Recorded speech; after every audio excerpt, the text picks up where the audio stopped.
સુરતના કતારગામ વિસ્તારમાં પ્રેમીએ બે બાળકોની માતા એવી પ્રેમિકાને જીવતી સળગાવી દીધી હોવાનો બનાવ સામે આવ્યો છે।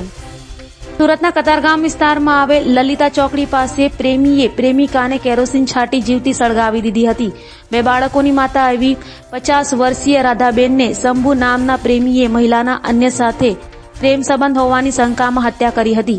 મોડી રાત્રે બનેલી ઘટનાને લઈ પોલીસ દોડી ગઈ હતી અને હત્યારાની ધરપકડ કરી વધુ તપાસ હાથ ધરી હતી।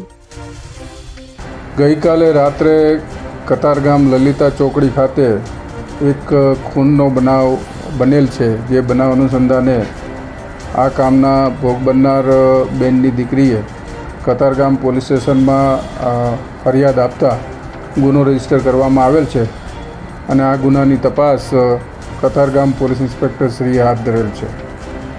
આ કામે બનાવની હકીકત એવી છે કે આ કામના જે આરોપી જે છે એમની શંભુભાઈ ભુરિયા કરીને એની મરણ જનાર સાથે છેલ્લા 8 વર્ષથી પ્રેમ સંબંધ હતો, આમ તેને કહીએ કે લગ્નેતર સંબંધ હતો।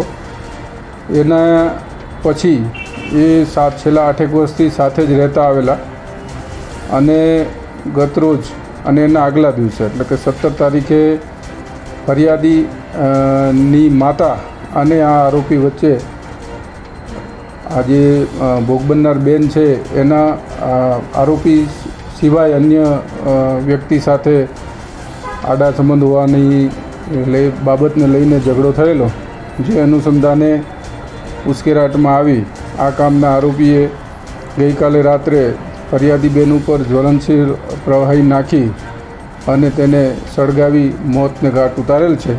જે અનુસંધાને ગુનો રજીસ્ટર થતાં સ્થાનિક પોલીસે ત્વરિત કાર્યવાહી હાથ ધરી આરોપીની ગુનાના કામે ડિટેઇન કરી આગળની તપાસ હાથ ધરેલ છે।